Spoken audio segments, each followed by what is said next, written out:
Bonjour à tous, bienvenue dans notre rendez-vous de décryptage. J'ai le plaisir d'accueillir aujourd'hui un nouvel invité puisqu'il s'agit de Philippe Wechter, directeur de la recherche économique chez Ostroma M. Bonjour Philippe. Bonjour Caroline. Donc des nouvelles fraîches outre-Atlantique puisque le président de la Réserve fédérale américaine, Jérôme Powell, s'est exprimé et a déclaré qu'il pourrait être cohérent de relever les taux encore, mais peut-être pas avec la même intensité. Quoi qu'il en soit, c'est bien cette cohérence que nous allons étudier dans notre première partie.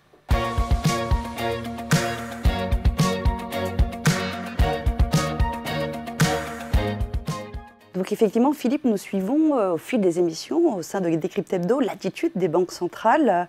Mais là, c'est un message plus clair peut-être que ces dernières semaines qu'a lancé Jérôme Powell. Mais quel est l'intérêt pour les banques centrales? On parlait de la Banque centrale américaine, mais il y a également la Banque centrale européenne, de maintenir cette politique de restriction monétaire aujourd'hui. Oui, les banques centrales ont un message à faire passer qui est celui de qu'elles ne souhaitent pas voir l'inflation s'installer dans la durée. Et il y a toujours, quand on regarde les données, une interrogation. Est-ce que l'inflation est persistante ou pas? La Banque centrale européenne a dit nous, on considère qu'elle est persistante et on va maintenir une politique restrictive.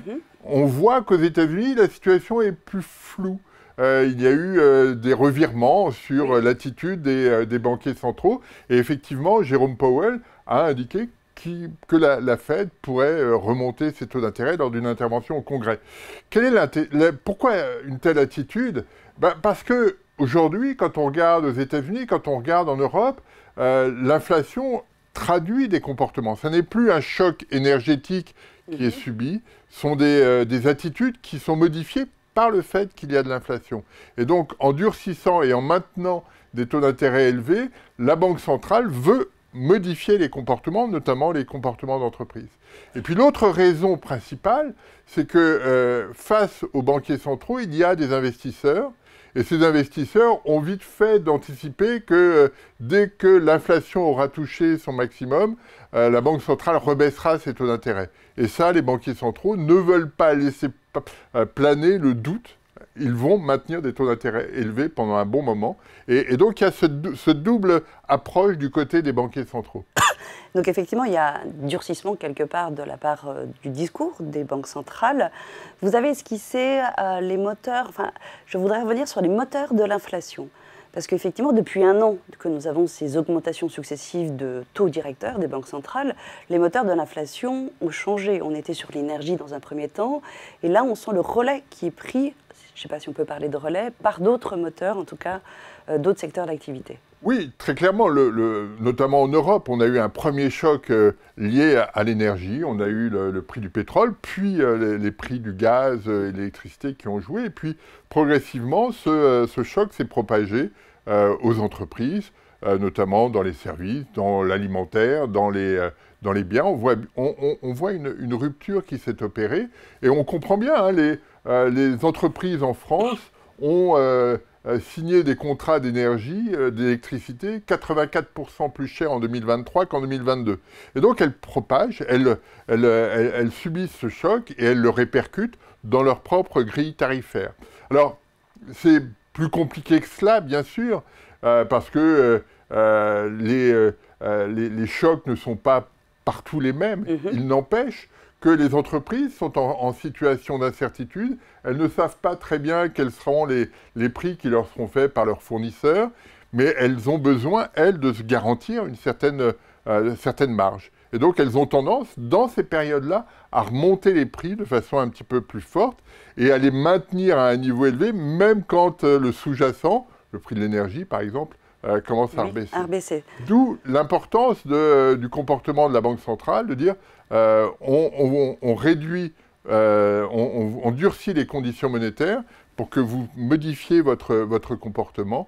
Et c'est pour ça que les banques centrales vont maintenir les taux d'intérêt pendant encore un petit moment à un niveau élevé. C'est ça, c'est très bien d'anticiper, mais néanmoins, il y a une réalité aujourd'hui dont il faut absolument tenir compte, et c'est ce que rappellent les banques centrales aujourd'hui. Et ce qui va être intéressant, c'est qu'à un moment donné, parce qu'on voit les prix de l'énergie, que les prix de l'énergie ont fortement baissé ces dernières semaines, à un moment donné, les entreprises vont retrouver des marges. Et à ce moment-là, les prix retrouveront leur qualité de signal sur les marchés, avec des effets de concurrence très forts. J'ai des marges qui sont un peu plus importantes parce que les prix de l'énergie sont moins élevés. Et donc, je peux utiliser le prix de mon... le levier que j'ai sur le prix. Le levier que j'ai sur le prix pour rentrer davantage dans la concurrence et gagner des parts de marché. Et à ce moment-là, l'inflation pourrait ralentir beaucoup plus vite qu'on imagine aujourd'hui. C'est ce qu'on pourrait voir dans le secteur de l'alimentation, par exemple? Notamment les fondamentaux, comme on dit, les prix agricoles. Les prix mondiaux agricoles ont baissé. On est entre 20 et 25% moins cher qu'il y a un an. Les prix des engrais qui ont été essentiels pour comprendre la montée des prix agricoles, eh bien, le prix des engrais a franchement baissé depuis quelques mois, en phase avec la baisse du prix du gaz. Et donc, ces deux éléments ne sont plus susceptibles de pousser les prix alimentaires à la hausse. D'où l'intervention de Bruno Le Maire, il y a quelques jours à Bercy, pour essayer de bousculer les industriels, de bousculer les gens de la distribution, pour que la situation change d'allure, change de trajectoire, et que les prix du beurre, des pâtes ou d'autres produits puissent être plus bas dans les mois qui viennent. Alors, il y a juste une réserve sur ce plan. On a à l'échelle globale une interrogation à la fois sur les questions de l'eau qui manquent, on le voit en Espagne notamment, et puis des conséquences d'El Niño, vous savez, cette vague de chaleur qui démarre en Amérique et qui pourrait, on l'a vu par le passé, avoir des conséquences sur certains types de récoltes. Donc si tout va bien, on va avoir des prix beaucoup plus bas, mais conditionnellement à ces deux situations qu'on suit au quotidien. Avoir de bonnes récoltes. En tous les cas, on sent que le contexte bouge, mais que les différents acteurs parlent d'une même voix. Et nous allons voir dans une seconde partie quelles conséquences en termes de choix d'investissement.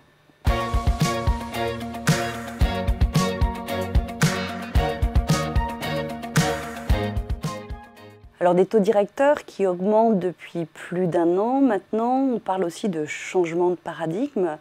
C'est vrai que la situation a changé, on sent une raréfaction de la liquidité. Pour vous, est-ce qu'on peut revenir spécifiquement sur ce point ? C'est effectivement un changement de fonctionnement des marchés financiers. On avait des taux d'intérêt de la Banque Centrale Européenne qui étaient proches de zéro depuis 2014, voire par moments négatifs. Et donc, toutes les opérations d'apport de liquidité étaient finalement pas très intéressantes pour les investisseurs. Les taux de rémunération étaient très faibles, parfois négatifs. On voit que ça a changé. Ça a changé sous deux angles. Le premier est effectivement la remontée des taux de la Banque centrale. Et le deuxième, c'est que la Banque centrale est en train de réduire très rapidement la liquidité sur le marché en réduisant la taille de son bilan. Il y a quand même deux effets très forts. Ce sont deux effets très forts qui ont des conséquences importantes sur les banques et sur les investisseurs, parce qu'il y a des choix plus importants sur les SICAV monétaires, par exemple. Il y a des choix plus importants du côté des banques pour essayer de disposer d'une liquidité plus importante, avec des comptes à terme, avec des taux d'intérêt plus élevés. Donc on voit que cette partie-là, qui était un petit peu en retrait dans le choix des investisseurs, reprend de la vigueur. Et ça, c'est un véritable changement qui s'opère sur les marchés et dans le comportement du système bancaire. Alors on voit effectivement le retour en grâce, on peut l'appeler comme ça, des fonds de trésorerie, des fonds monétaires. Mais aujourd'hui, sur l'ensemble des classes d'actifs, en quelques mots, quels seraient les enjeux pour les gérants? L'enjeu très fort qu'on doit avoir, c'est que les taux d'intérêt sont repartis à la hausse depuis quelques mois, que ce soit sur la partie courte ou sur la partie longue. Et le sentiment qu'on peut avoir est que ces taux d'intérêt vont rester élevés dans la durée. C'est-à-dire qu'on a eu des chocs, la pandémie, le choc énergétique. On a vu la Banque centrale intervenir très, très violemment. Mais on voit bien que là, on change de règle. On rentre dans une logique de transition énergétique. On va avoir des investissements très importants dans la durée. en France, en Europe, aux États-Unis ou ailleurs. Et donc, l'équilibre va changer. On ne va plus être dans un système où l'épargne sera très abondante et l'investissement pas aussi important que ça. Et donc, ça se traduisait par des taux d'intérêt très bas. Là, on va avoir une situation qui sera de nature différente avec des investissements très élevés. Donc, les taux d'intérêt vont être plus élevés dans la durée et forcément, les investisseurs vont avoir une perception très différente de la situation. Et c'est ça que les gérants aujourd'hui doivent prendre en compte. Ce qui va être intéressant aussi, c'est qu'au regard des investissements très forts à mettre en œuvre dans le cadre de la transition énergétique, eh bien l'équilibre entre investissement réel dans des machines, dans des infrastructures et investissement financier, tout ça va changer, l'équilibre va changer entre les deux et ça va être probablement un des facteurs majeurs des années qui viennent et d'un équilibre qui va être nouveau et qui se traduira par des taux d'intérêt plus élevés. Merci beaucoup, Philippe, pour ce décryptage. Merci. Merci à tous de nous avoir suivis. Donc, transition énergétique, changement de paradigme, reconnexion entre le réel et le financier, autant de sujets que nous aurons plaisir à suivre lors de nos prochaines émissions.